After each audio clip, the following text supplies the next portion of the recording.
Bon matin à tous et à toutes. C'est vraiment un plaisir pour moi d'être avec vous ce matin pour la dernière prédication de l'Avent. Qu'est-ce que c'est ça, l'Avent? L'Avent, ça se trouve à être des messages bibliques de la parole de Dieu qui traitent de la venue d'un sauveur pour préparer nos cœurs à avoir une attitude, une disposition d'adoration pour célébrer Noël, la venue d'un sauveur de la bonne manière.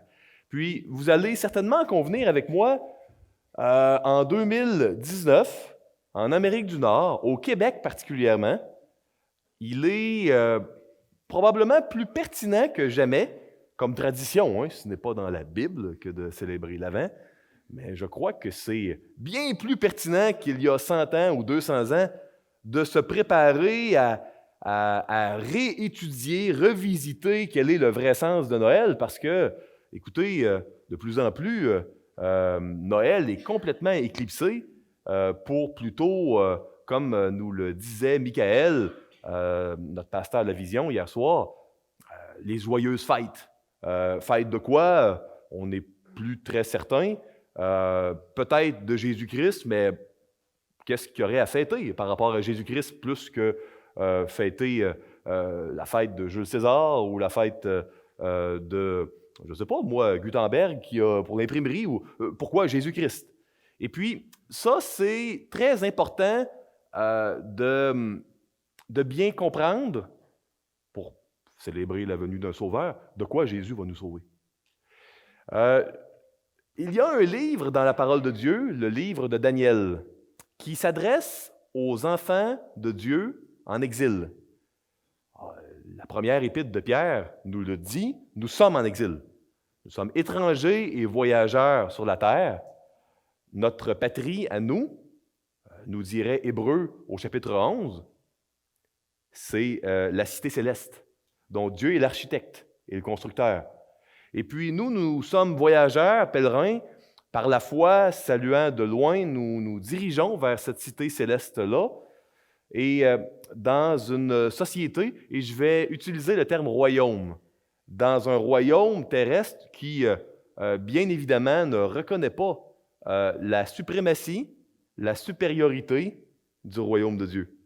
Donc, pour moi, j'ai trouvé bon de vous présenter un texte qui ne présentera pas Jésus comme le petit bébé dans une mangeoire que l'on célèbre à Noël, mais plutôt comme le roi victorieux, le roi qui va venir avoir la victoire finale et juger le monde.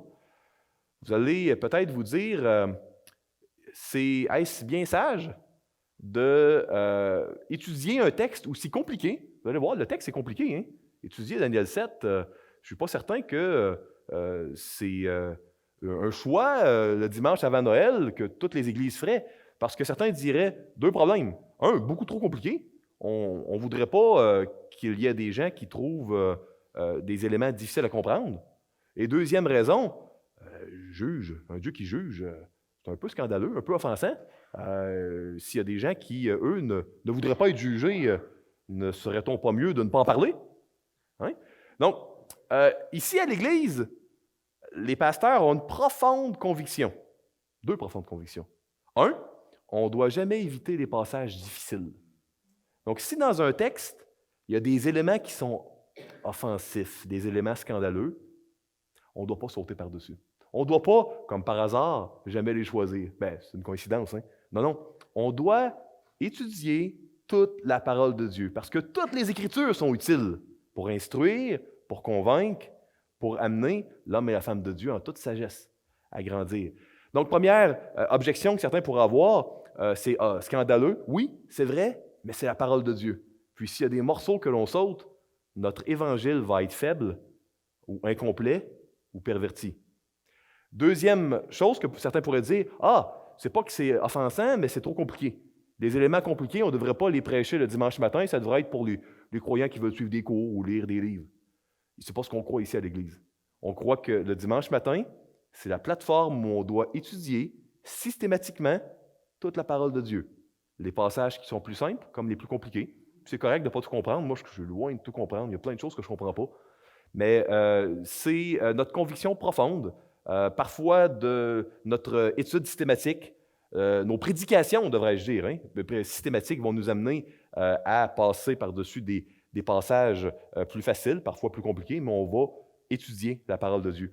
C'est donc la petite introduction que je voulais vous faire. Nous sommes en exil. Nous sommes en exil parce que nous nous dirigeons vers la cité céleste, le ciel.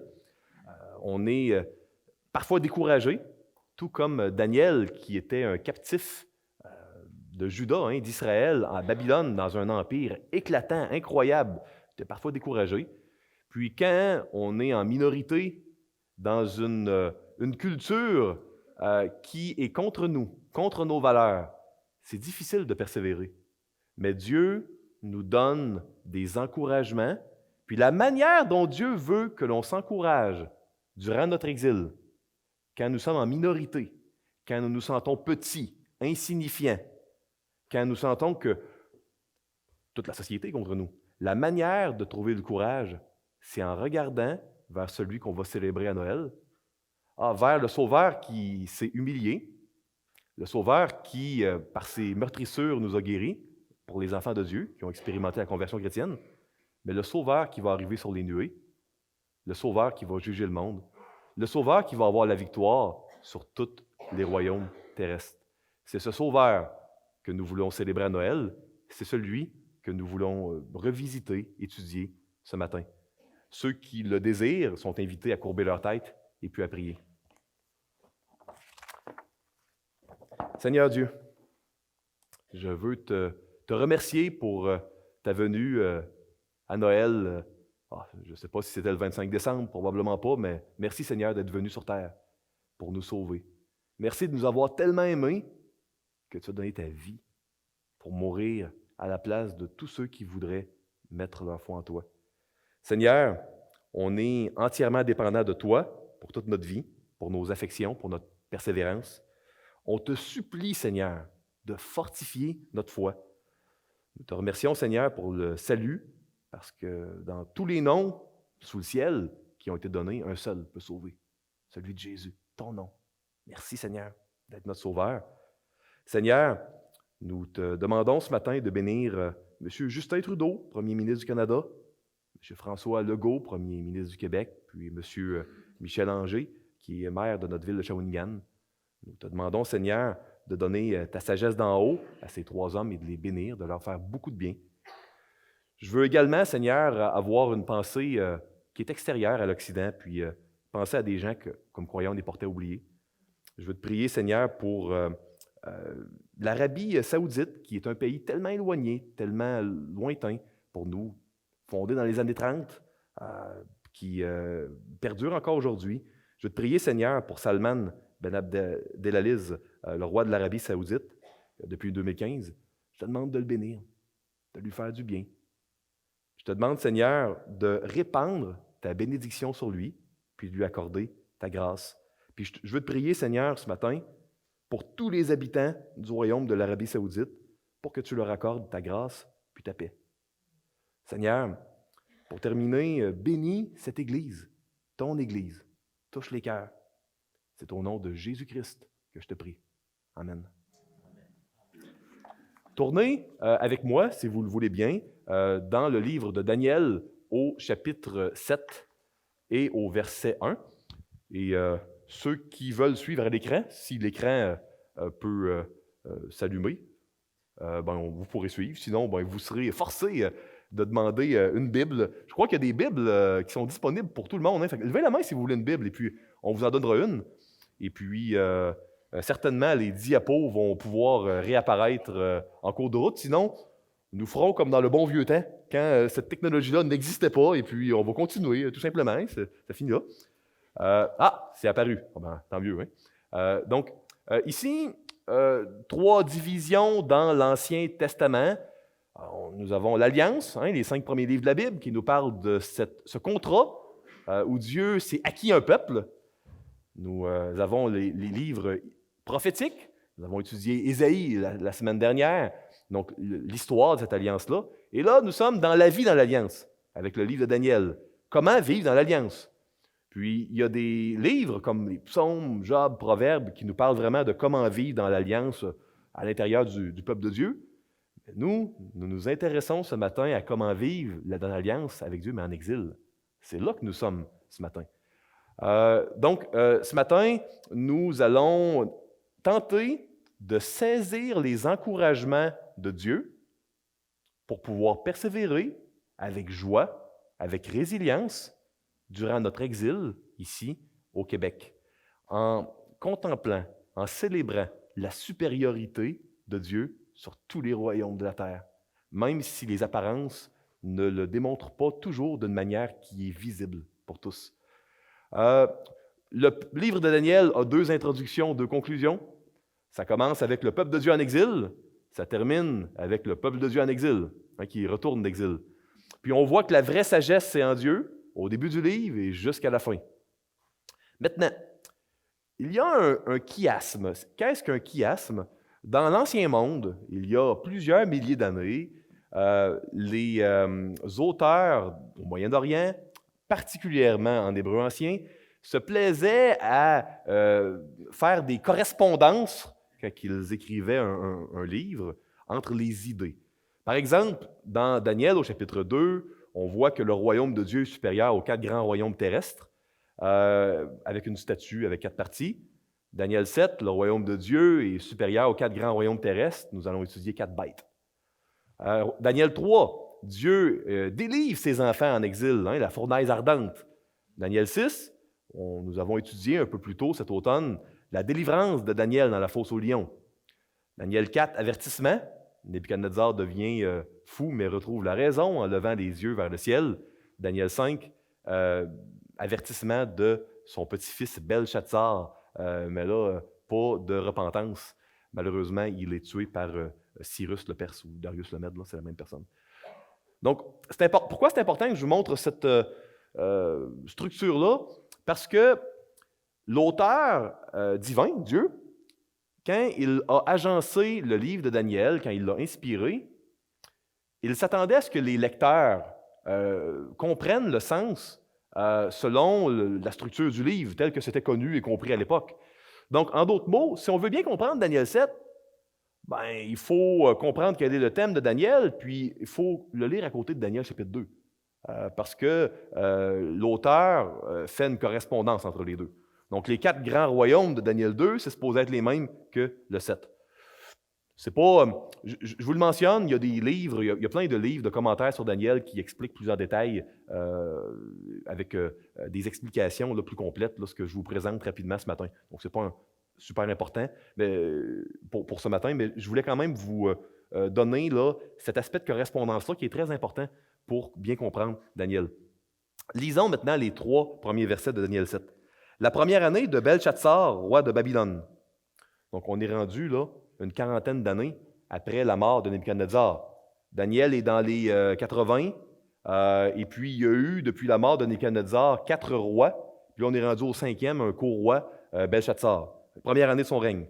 Daniel eut un songe et des visions se présentèrent à son esprit pendant qu'il était sur sa couche. Ensuite, il écrivit le songe et raconta les principales choses. Maintenant, c'est quoi un songe, une vision? Il faut comprendre que la Bible n'était pas écrite au complet à cette époque-là, seulement une petite partie.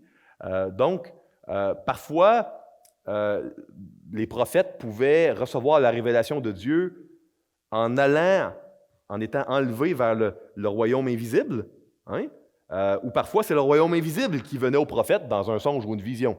Mais d'une manière ou d'une autre, Dieu se révélait au prophète par un contact avec le monde invisible. C'est ce qui se passait à une époque où la révélation de Dieu n'était pas complète. C'est ce qui se passe ici. Il y a un songe, donc le royaume de Dieu invisible descend, et puis là, il y a une révélation. Maintenant, Daniel commença et dit, « Je regardais pendant ma vision nocturne, et voici, les 4 vents des cieux firent irruption sur la grande mer. Et 4 grands animaux sortirent de la mer, différents les uns des autres. » Comme nous sommes dans un livre, Daniel, qui nous parle constamment de fixer les yeux sur la grandeur, la supériorité, la suprématie du royaume de Dieu, pour passer à travers le découragement de persévérer dans un royaume où les gens nient l'existence de Dieu, les gens ne suivent pas Dieu, méprisent Dieu. On a une correspondance entre 4 royaumes, les 4 royaumes de Daniel 2, qu'on va voir dans quelques instants. Et j'aimerais attirer votre attention sur quelques éléments. Premièrement, les 4 animaux que l'on va voir, ce sont des prédateurs. Ce n'est pas le petit minou là, gentil qui vient nous dire bonjour, miauler un peu. Ce n'est pas un petit hamster. Vous allez voir, c'est des animaux qu'on ne voudrait pas avoir comme animal de compagnie dans notre chambre à coucher ou dans le salon. Ce sont des prédateurs.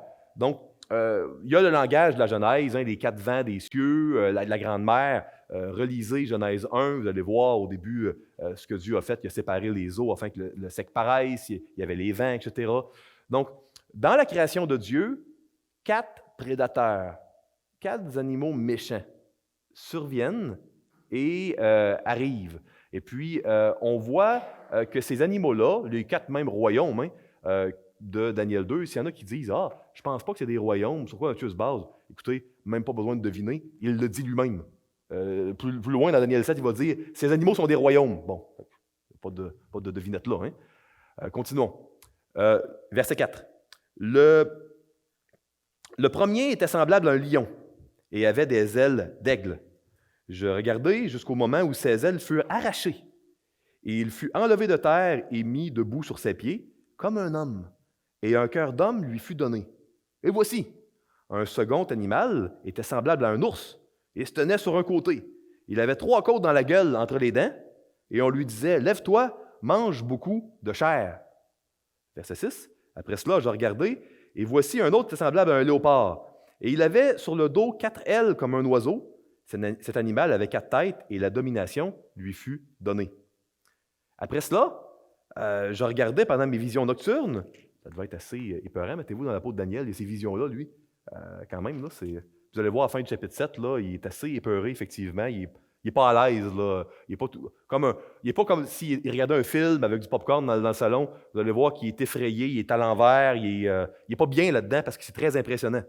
Un 4e animal, terrible, épouvantable et extraordinairement fort.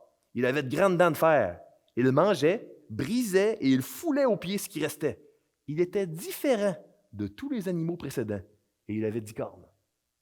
Je considérai les cornes et voici, une autre petite corne sortie du milieu d'elle et 3 des premières cornes furent arrachées devant cette corne et voici, elle avait des yeux comme des yeux d'homme et une bouche qui parlait avec arrogance. Je vais évidemment aujourd'hui chercher à mettre une emphase particulière sur le thème du texte, le Sauveur, le Fils de l'homme qui arrive sur les nuées. Je vais survoler certains éléments qui mériteraient certainement beaucoup plus de temps, mais permettez-moi quand même de toucher les éléments principaux. Le premier animal, c'est un genre de lion qui a des ailes d'aigle. Écoutez, dans l'Empire de Babylone, dans les musées, on a comme emblème de Babylone le lion, bien souvent. C'était connu dans l'Ancien Monde. Pour nous, c'est un peu étranger, mais c'était connu. D'ailleurs, si vous lisez Jérémie 4, vous allez voir que comment est appelée Babylone, on voit l'aspect du lion. Babylone est un lion. Si vous lisez également Jérémie 49, c'est encore plus criant. On dit que Nebuchadnezzar est comme un aigle et comme un lion. Donc, encore là, on voit que c'était commun. Si vous tournez dans Ézéchiel 17, même chose, Ézéchiel 17, vous allez voir l'aspect de lion pour Babylone. C'était connu.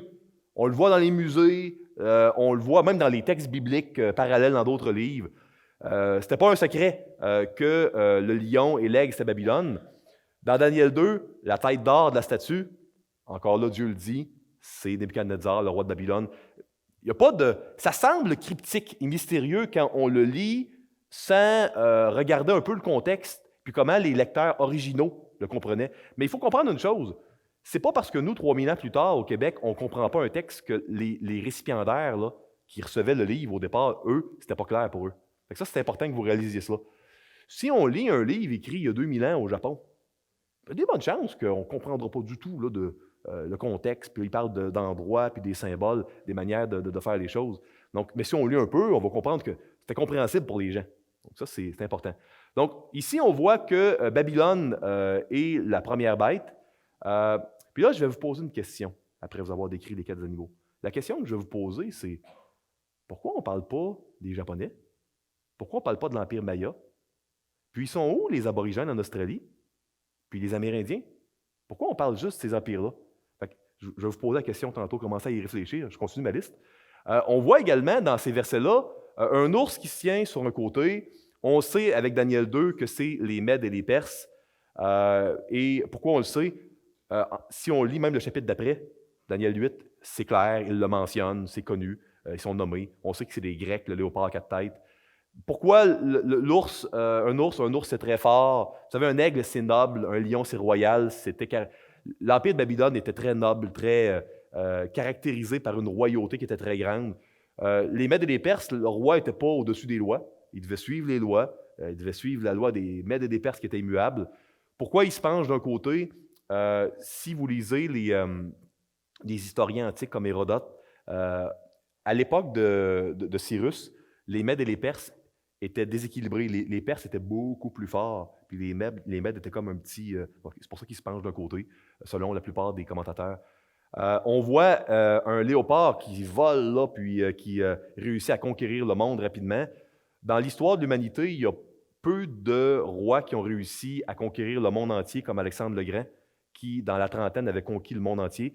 Son royaume était plus étendu, Alexandre le Grand, que même l'Empire romain. Donc, il a réussi à conquérir des endroits que les Romains ne sont pas rendus là. Donc, c'est quand même assez extraordinaire ce qu'il a fait. Léopard à 4 têtes, on sait que quand Alexandre le Grand est décédé, il s'est suicidé dans la trentaine, après avoir conquis le monde. Son empire s'est divisé entre ses 4 généraux. Donc, vous savez, c'est tellement incroyable la précision avec laquelle le futur a été prédit que les théologiens libéraux qui ne croient pas que la Bible est inspirée de Dieu disent nécessairement ça doit avoir été écrit après. Parce que ça ne peut pas être vraiment écrit à l'époque de Daniel dans les années 500. On est peut-être en 550 dans ces années-là avant Jésus-Christ. Puis on décrit des choses qui se passent 100 ans, 200 ans, 300 ans après. Ça peut pas. Mais pourtant, quand les experts étudient les manuscrits, souvent quand il y a des manuscrits qui sont des fraudes, il y a des signes. On appelle ça des anachronismes. Un petit peu comme si avez-vous déjà vu le vieux film Ben-Hur qui a été écrit fait dans les années 60? À un endroit, on voit un roman avec une montre, je pense, le Timex, quelque chose. Là. Fait que, on appelle ça un anachronisme. Il n'est pas supposé à l'Empire romain avoir une montre Timex si tu es centurion romain. Donc, dans les fraudes, quand les gens, les spécialistes en histoire étudient si un document est authentique ou pas, il y a toujours des anachronismes. Il n'y en a aucun dans le livre de Daniel. C'est reconnu même par les libéraux, ça. Mais les gens disent Dieu n'existe pas, donc ça ne peut pas être écrit. Mais pourtant, il y a même des manuscrits très anciens qui sont datés avant ces événements-là. Fait que c'est assez formidable, assez fortifiant. La Bible est un document qui est unique, un document qui est inexplicable sans la présence du Dieu unique, créateur de toute la terre et du ciel. L'animal terrible, épouvantable, fort, dents de fer, c'est évidemment l'Empire romain qui a été d'une violence inouïe. Maintenant, question très importante qui va avoir un impact sur le cœur du passage dans lequel nous allons arriver bientôt. La question, je vous l'ai posée tantôt, pourquoi on parle de ces 4 empires-là? Oui, 4 grands empires, mais l'Empire britannique, c'était quand même bien aussi. Puis pourquoi pas les Français, la Nouvelle-France, les Québécois et les Canadiens, pourquoi pas les États-Unis? Certains pourraient peut-être dire, ou pas. Pourquoi on parle uniquement de ces empires-là? Quel est le rapport? Est-ce qu'il y en a qui ont une idée? J'entends ici, on parle d'Israël. La personne qui a dit ça se rapproche de la bonne réponse. On parle ici des empires entre Daniel et la venue de Jésus qui ont dominé sur le peuple de Dieu, l'Ancienne Alliance, sur Israël. Les Amérindiens, l'Empire britannique, entre Daniel et la venue de Jésus, entre 550 là, et puis l'an 0, ils n'ont pas dominé. Ils n'ont pas dominé sur le peuple de Dieu. Les 4 seuls empires qui ont dominé sur le peuple d'Israël, il y en a eu 4. C'est ceux-ci. Donc, on doit comprendre que ce n'est pas une liste exhaustive de tous les empires.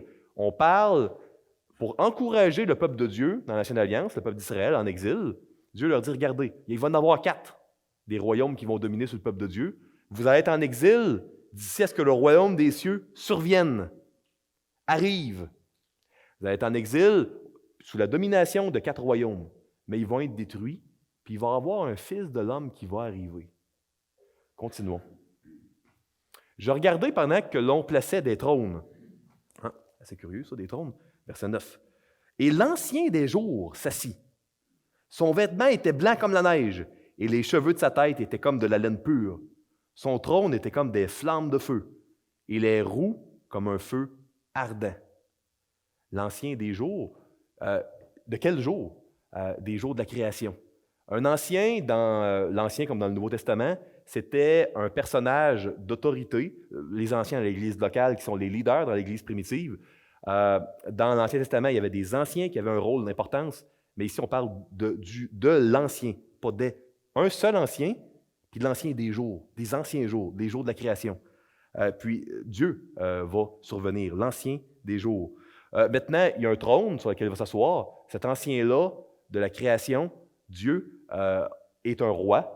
On voit une roue en dessous du trône. Souvenez-vous, ceux qui ont lu le livre d'Ézéchiel, Ézéchiel commence en disant « Quand la gloire de l'Éternel quitte le temple », il y a des roues en dessous du trône. Comme quoi, le peuple de Dieu s'en va en exil. Puis oui, la gloire de l'Éternel quitte le temple, mais il y a des roues, comme quoi la gloire de Dieu, elle est mobile. Elle va suivre son peuple. Et à la fin d'Ézéchiel, on voit le temple, le vrai temple où il va y avoir la gloire de Dieu. Un temple d'où il y a un fleuve. Un fleuve, j'aimerais rajouter, avec les paroles de Jésus, un fleuve d'eau vive. Puis on sait maintenant que le temple, c'est nous. Et la gloire de Dieu, elle est mobile et elle suit son peuple. Donc c'est cet ancien des jours-là, celui d'Ézéchiel, qu'on voit ici. Continuons. Un fleuve de feu coulait et sortait devant lui. 1000 milliers le servaient et 10 000 millions se tenaient en sa présence. Donc, le feu qui, dans la Bible, est toujours associé au jugement. Il y aurait plein de références bibliques que je pourrais vous donner. Que ce soit Sodome et Gomorrhe dans Genèse chapitre 19, que ce soit dans Ézéchiel. Le feu réfère, dans les psaumes, il réfère au jugement. Les juges s'assirent et les livres furent ouverts. Je regardais, alors, à cause des paroles arrogantes que prononçait la corne, et tandis que je regardais, l'animal fut tué. Et son corps fut détruit, livré au feu pour être brûlé.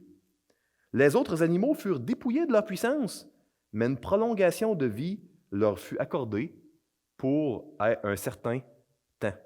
Donc ici, on voit quelque chose de très contre-culturel.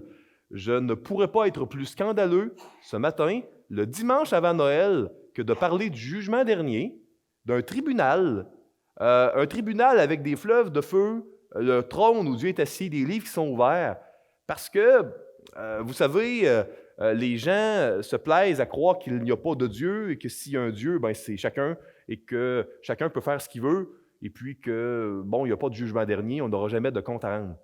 Mais c'est pas vrai. Ça sert à quoi de parler d'un sauveur à Noël puis de célébrer la venue d'un sauveur si on ne sait pas de quoi il est venu nous sauver? Ben, il y a un sauveur qui est venu puis qui est mort sur la croix. Ben pourquoi? Ben, pour nous sauver du jugement dernier, pour nous sauver de ça. De ça, je devrais pointer. Hein? Donc, c'est important de revisiter cela. L'ancien des jours est là, et puis là, il y a un jugement qui va commencer dans un instant. Maintenant, le cœur du passage. Verset 13. Je regardais pendant mes visions nocturnes, et voici, sur les nuées des cieux, arriva quelqu'un de semblable à un fils de l'homme. Il s'avança vers l'ancien des jours, et on le fit approcher de lui. On pourrait se demander jusqu'ici, qui est ce fils de l'homme qui arrive sur les nuées? On lui donna la domination, la gloire et le règne. Et tous les peuples, les nations et les hommes de toute langue le servirent. Ce fils de l'homme-là, est-ce un être humain? Sa domination est une domination éternelle qui ne passera point. Et son règne ne sera jamais détruit. Moi, Daniel, j'eus l'esprit troublé au-dedans de moi, et les visions de ma tête m'effrayèrent. Donc ici, nous voyons le Fils de l'homme approcher sur les nuées. Dans l'Ancien Testament, la seule personne qui monte sur les nuées, qui arrive sur les nuées, c'est l'Éternel. Il n'y a personne, il n'y a pas d'ange, il n'y a personne dans la Bible qui arrive sur les nuées, sauf l'Éternel. Si vous allez voir, par exemple, dans Ésaïe chapitre 19, on a étudié Ésaïe la semaine dernière avec le jugement. Dans Ésaïe 19, c'est l'Éternel qui monte sur les nuées. Dans les psaumes, il n'y a que Yahweh, que l'Éternel qui monte sur les nuées. Et puis ici, on voit que l'Ancien des jours, il va donner le règne éternel, la gloire, la domination à une autre personne. Un fils de l'homme. Attention, pas un fils de l'homme comme Ézéchiel. Ça, c'est une parole qui veut dire un humain, c'est un fils de l'homme. Ici, ce n'est pas un fils de l'homme, c'est quelqu'un qui est semblable à un fils de l'homme. C'est comme un fils de l'homme, mais pas un humain régulier. Et puis, cette personne-là va recevoir l'adoration. Puis, on voit même que Daniel va l'adorer. Cette personne-là arrive sur les nuées. Seul Dieu arrive sur les nuées. On voit ici le Messie, loin, le roi, le sauveur, le prêtre qui va venir sauver son peuple, celui qui va être adoré. Est-ce que, habituellement, Daniel a l'habitude d'adorer des idoles s'il est menacé? Daniel et ses 3 amis. Ben non, il aimait mieux être brûlé vif ou être jeté dans la fosse aux lions, les 3 amis, ou Daniel, que d'adorer une idole. On voit ici que le Messie est Dieu. On voit que le Fils de l'homme, à qui l'Ancien des jours va remettre la domination, c'est un sauveur. C'est le Fils de Dieu. Mais qui est Dieu, le Fils? Et puis, maintenant, surprenez-vous pas pourquoi, à certains endroits, quand Jésus dit « Moi, je suis le Fils de l'homme », que les gens voulaient le lapider. Les Juifs savaient qu'il y avait le Fils de Dieu dans Daniel 7 à qui Dieu remettrait la domination éternelle. Il y a 1 an ou 2, là, j'oublie, là, j'étais avec j'allais pour mes études aux États-Unis à Jackson, Mississippi, puis j'étais dans l'avion à côté d'un Juif là, qui allait dans une synagogue là, à Montréal. Superbe discussion, super gentil. Puis notre discussion est arrivée sur Daniel 7. J'expliquais que j'allais justement suivre des cours d'hébreu, etc. Puis, vas-y, moi aussi, j'étudie l'hébreu. Tu es un juif, donc étudier l'hébreu. Puis là, je lui demandais, hey, c'est qui pour toi le Fils de l'homme qui arrive sur des nuées dans Daniel 7? Il m'a dit, c'est le Messie. Mais, voyez-vous, lui, évidemment, il ne croyait pas que c'était Jésus. Mais même les Juifs croient que le Messie, c'est le Messie ici qui est en cause. Donc, surprenez-vous pas dans Matthieu, j'ai mis 2 passages ici dans Matthieu, où Jésus le dit, c'est moi le Fils de l'homme. Dans Matthieu 24, quand il parle du futur. Alors, le signe du Fils de l'homme paraîtra dans le ciel. Toutes les tribus de la terre se lamenteront, et elles verront le Fils de l'homme venant sur les nuées du ciel, avec puissance, une grande gloire. C'est Daniel 7, ça. Matthieu 26, maintenant. Vous savez que la Pâque a lieu en 2 jours, c'est Jésus qui parle, et que le Fils de l'homme sera livré pour être crucifié. Alors, les principaux sacrificateurs et les anciens du peuple se réunirent dans la cour du souverain sacrificateur, appelé Caïphe, et ils délibérèrent sur les moyens d'arrêter Jésus par eux et de le faire mourir. Il ne faut pas se surprendre. Il disait que c'était le Fils de l'homme de Daniel 7, celui à qui l'Ancien des jours donne la domination. Le Fils de l'homme, Jésus-Christ, Dieu le Fils, qui est venu à Noël, il est venu humble. Il est venu s'est incarné dans un petit bébé, pauvre, quelqu'un qui n'attirait pas le regard. Jésus a pris cette forme-là pour venir nous sauver. Il n'était pas obligé de nous sauver, le Seigneur. Mais Dieu a tellement aimé le monde qu'il voulait que personne périsse. C'est pour ça qu'il a envoyé son Fils unique pour mourir. Puis moi, je vous pose la question ici. Je vous pose la question parce que, moi, je suis tenu de vous enseigner la vérité de la parole. Puis tant qu'à vous avoir offensé, ceux que j'ai offensés, autant aller jusqu'au bout, puis ne pas me priver de dire la vérité jusqu'au bout. S'il y a des gens ici qui ne font pas partie du peuple de Dieu, qui ne font pas partie du royaume de Dieu, vous allez être détruits dans le jugement dernier. Vous allez être jetés dans les temps de feu, dans l'enfer, l'endroit où il va y avoir une absence complète de la manifestation de Dieu. C'est de ça que Jésus nous sauve. C'est pour ça qu'il est venu sur terre. C'est ce qui a été célébré durant quasiment 2000 ans par les chrétiens. À Noël, la venue d'un sauveur. Sauveur de quoi? De l'enfer. C'est de ça que Jésus est venu sauver les hommes, en mettant la main au sens générique. Puis là, maintenant, les gens ont oublié qu'on parle que Noël, c'est Jésus, puis encore plus de quoi il est venu nous sauver. Mais si on veut célébrer Noël comme il faut, on n'a pas le choix de se rappeler que sans Jésus, on s'en va en enfer pour l'éternité. La seule manière d'échapper à la destruction, c'est de faire partie du royaume de Dieu. C'est pour ça que Jésus est venu et a souffert la mort à la croix. Puis, le Sauveur qui invite tous les hommes Mais on sait que ce n'est pas tous les gens qui sont invités qui vont au banquet dans la parabole dans l'Évangile. Hein? Mais Dieu, il veut que tous les hommes soient sauvés. Mais il y a un mystère. Ce n'est pas toutes les personnes qui vont répondre à l'invitation. Maintenant, moi, ce que je veux vous dire, c'est si jamais il y a des gens ici qui n'ont pas expérimenté la conversion chrétienne, qui n'avaient pas mis votre foi en Jésus, qui n'êtes pas une partie du peuple de Dieu, vous n'avez pas donné votre vie à Jésus, vous n'êtes pas un membre du peuple de Dieu, vous savez, le juge du jugement dernier, c'est un sauveur aimant, humble, un sauveur qui est arrivé de la manière la plus inattendue qu'on n'aurait jamais pu imaginer. Ce sauveur-là, par ses meurtrissures, on est guéri. Ce sauveur-là, il veut prendre tous nos péchés, puis si on met notre foi en lui, nos péchés, il va les avoir portés à la croix. Puis ça n'arrête pas là. Ce sauveur-là, sa vie parfaite, sa pureté complète, elle nous est attribuée. Donc, il y a deux imputations qui se passent à la croix. Quand on met notre foi en Jésus, quand on devient membre du peuple de Dieu, nos péchés vont sur Jésus, puis sa vie parfaite, sa pureté parfaite vient sur nous. C'est ça qui se passe par la foi. Au niveau de nos offenses passées, présentes, futures, c'est ça qu'on célèbre à Noël. Un sauveur qui a pris nos péchés, mais c'est pas arrêté là. Il nous a donné sa pureté, sa vie parfaite, sa perfection devant Dieu. Continuons, et je vais passer rapidement sur les versets 16 à 25, l'explication de la vision. Je vais aller à la conclusion ensuite. Moi, Daniel, j'eus l'esprit troublé au-dedans de moi, et les visions de ma tête m'effrayèrent.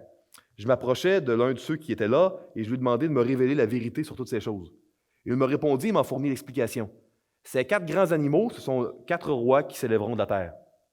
Mais les saints du Très-Haut recevront le royaume, et ils posséderont le royaume éternellement, d'éternité en éternité. C'est nous qui, si nous avons donné notre vie à Jésus, mis notre foi en Jésus, si nous sommes des enfants de Dieu, allons faire partie du royaume éternel du Sauveur et Juge, Jésus-Christ, le Fils de l'homme. Verset 19.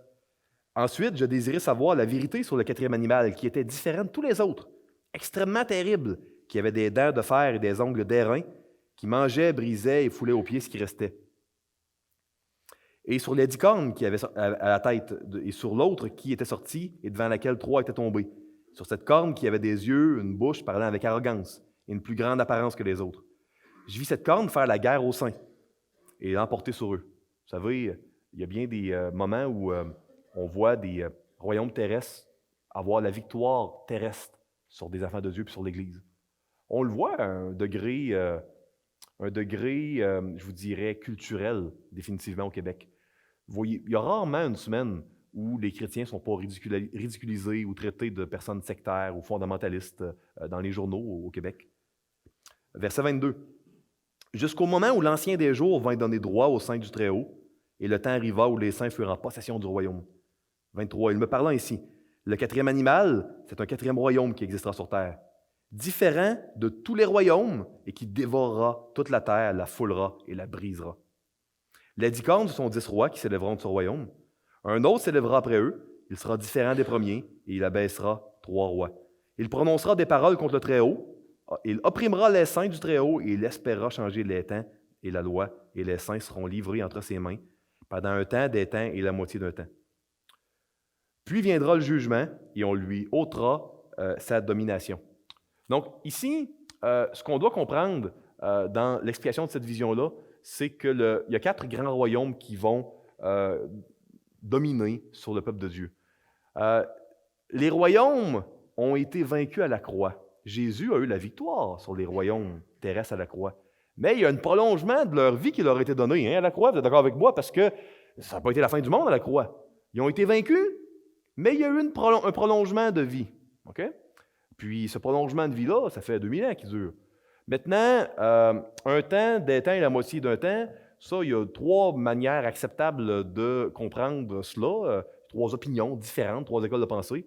Ça sortirait complètement du cadre du message de les expliquer puis de les exposer, mais sachez qu'il y a 3 manières valides de comprendre ça. Puis il y a peut-être un autre commentaire que je veux faire. Si vous vous surprenez là, de la parenthèse de 2000 ans, je n'aime pas appeler ça une parenthèse, je vais l'appeler un prolongement de vie, tel que je vais parler comme c'est écrit. Voici ce que je veux dire. Quand on regarde une montagne, parfois, on ne s'aperçoit pas qu'il y en a un autre exactement en arrière.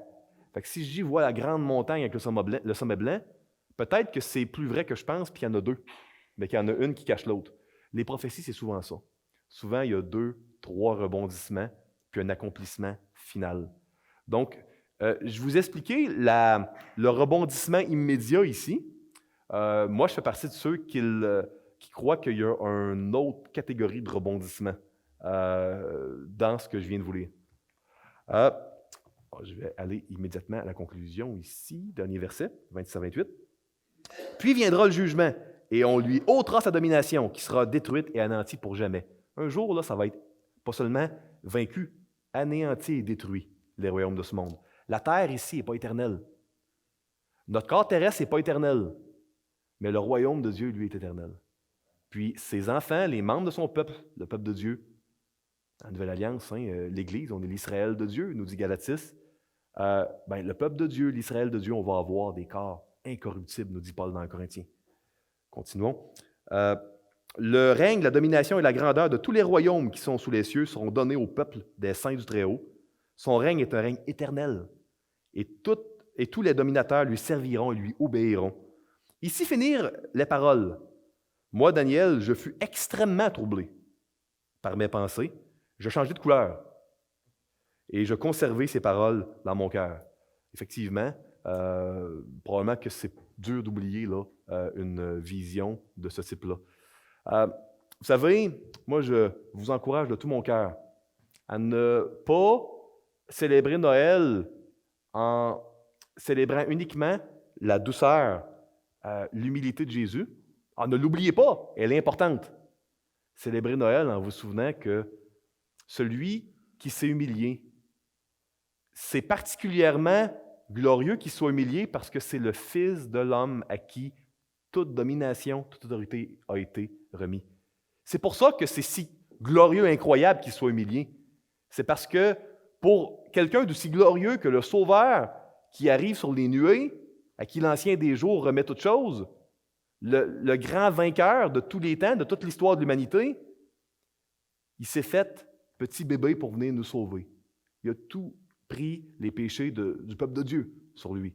Donc, célébrer l'humilité, la douceur de Jésus, mais surtout parce qu'il est glorieux, il est vainqueur, et c'est pour ça qu'il est glorieux ou qu'il est incroyable qu'il se soit humilié.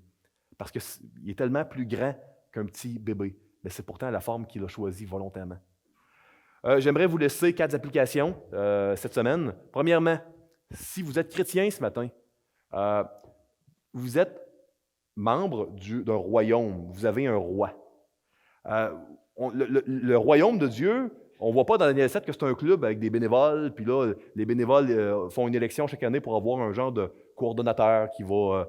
Puis quand les personnes font des bonnes choses, ben, le coordonnateur a dit « Hey, merci beaucoup, on ne méritait pas personne, mais merci d'avoir amené quelque chose. » Non, on est des sujets qui appartiennent à un roi, si vous êtes chrétien ici, si vous avez donné votre vie à Jésus. Puis parfois, on est porté, comme les églises en Occident sont des organisations sans but lucratif, à tomber dans le mode « c'est un peu comme le club optimiste ou une organisation là, caritative. » Non, on est dans un royaume. L'Église, c'est un royaume, c'est un peuple qui appartient à un roi. On n'est pas des bénévoles. Un bénévole, ça fait des choses et puis tu ne serais pas obligé. Quand un bénévole amène quelque chose, là, après ça, les autres lui en doivent une. Nous, on doit tout à Dieu. Il ne nous doit rien, Dieu. C'est notre roi. On lui appartient. C'est important de le garder en tête à Noël. 2, qui allez-vous célébrer à Noël? 3 possibilités. Juste ça rapidement.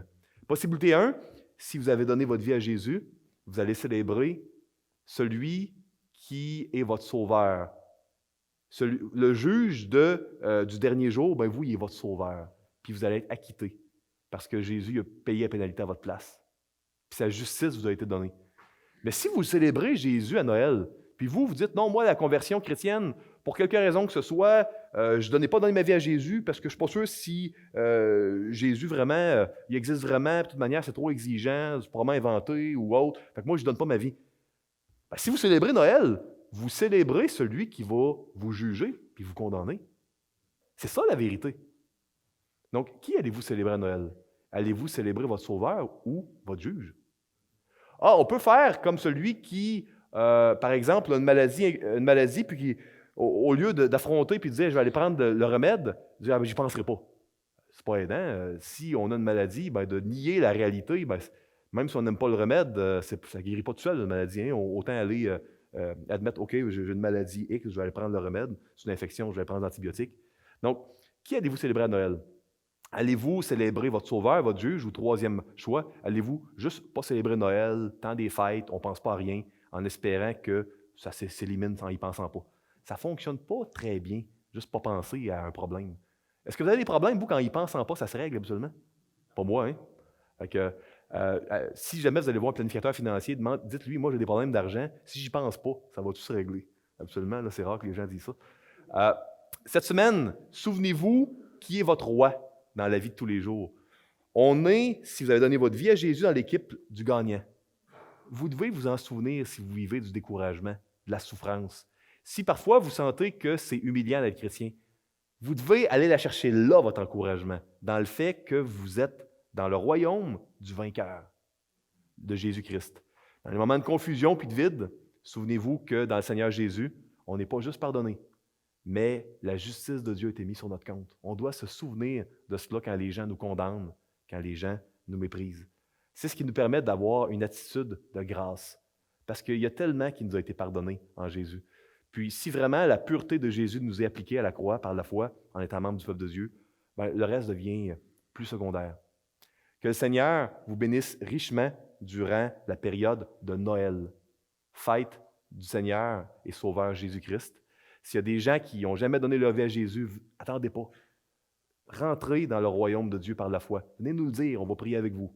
Que le Seigneur vous bénisse et rappelez-vous, le Seigneur Jésus vous aime profondément. Amen.